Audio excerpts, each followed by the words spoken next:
दिनांक 13 दिसंबर सन 2001 parliament attack. खौफ के वो 30 मिनट आज 20 साल बाद भी यादें हैं ताज़ा। नमस्कार, मैं हूं आपके साथ ललित और आप देख रहे हैं हापुड़ हलचल। 20 साल पहले आज ही का दिन था जब आतंकवादी लोकतंत्र का मंदिर कहे जाने वाले संसद परिसर में घुस आए थे। आज़ादी के बाद यह पहला अवसर था जब संसद परिसर में आतंकवादी घुस आए और उस आतंकवादी हमले का खौफ आज भी देश की जनता के जहन में ताज़ा है। 30 मिनट की कार्रवाई में सुरक्षा बलों ने सभी आतंकवादियों को मार गिराया था। आतंकवादियों की इस करतूत से देश की रक्षा एजेंसियों के साथ ही समस्त देशवासी सकते में आ गए थे। अमेरिका में हुए 9/11 आतंकवादी हमलों के सिर्फ 3 महीने बाद ही दुनिया के सबसे बड़े लोकतंत्र में लोकतंत्र के मंदिर को ही आतंकवादियों ने निशाना बनाया। इस आतंकी हमले ने देश की अंतरात्मा को झकझोर कर रख दिया था। गृह मंत्रालय और संसद के नकली स्टिकर लगी कार में सवार होकर आतंकवादी संसद परिसर में घुस आए थे। आज़ादी के बाद यह पहला अवसर था जब संसद परिसर में आतंकवादी घुस आए और उस आतंकवादी हमले का खौफ आज भी देश की जनता के जहन में ताज़ा है। हमारा पड़ोसी देश पाकिस्तान हमेशा से ही आतंकवादियों के लिए सुरक्षित जगह रहा है। पाकिस्तानी आतंकी संगठनों से निकले आतंकवादी भारत और दुनिया भर के कई अन्य देशों में भी अपने नापाक इरादों को अंजाम देते रहते हैं। संसद हमले में भी पाकिस्तान स्थित आतंकवादी समूहों लश्कर-ए-तैयबा और जैश-ए-मोहम्मद का हाथ था। इन पाकिस्तानी आतंकवादी संगठनों से जुड़े 5 आतंकवादियों ने एयर एम्बेसडर कार में गृह मंत्रालय और संसद के नकली स्टिकर लगाकर संसद परिसर में घुसपैठ की थी।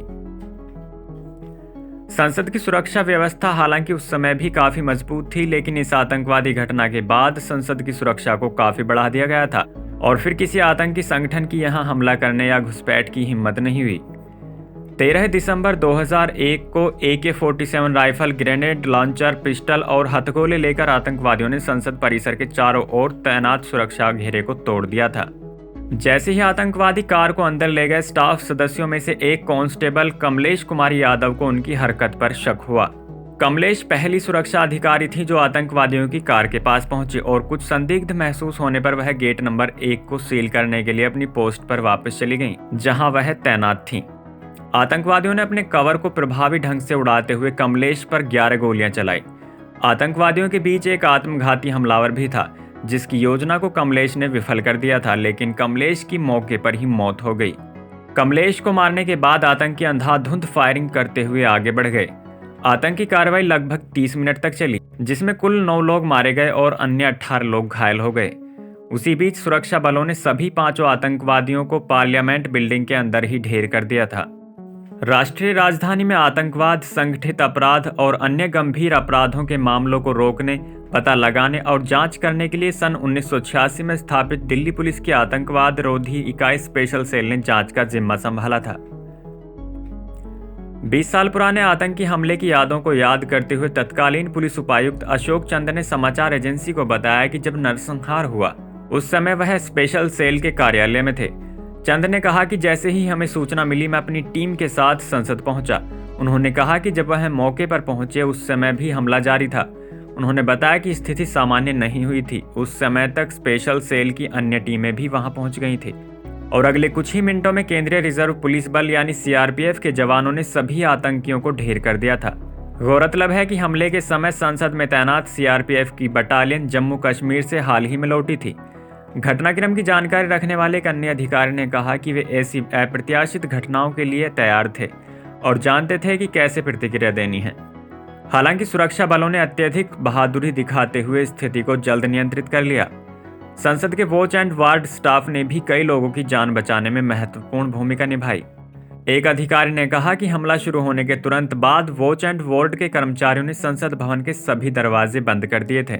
इस तरह आतंकियों को अंदर प्रवेश करने से रोक दिया गया।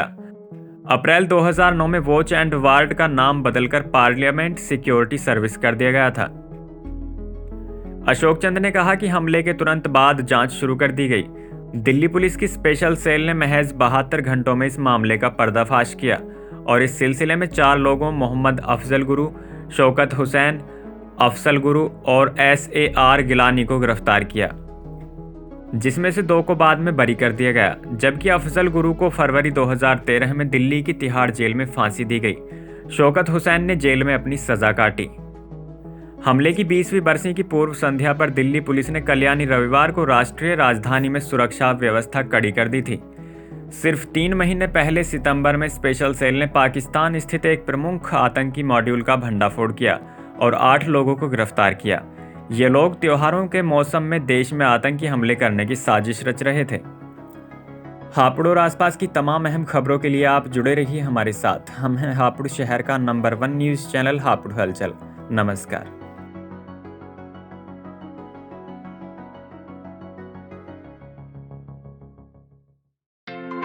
हर छोटे बड़े अपडेट के लिए सब्सक्राइब करें हापुड़ हलचल को और बेल आइकन दबाना ना भूलें।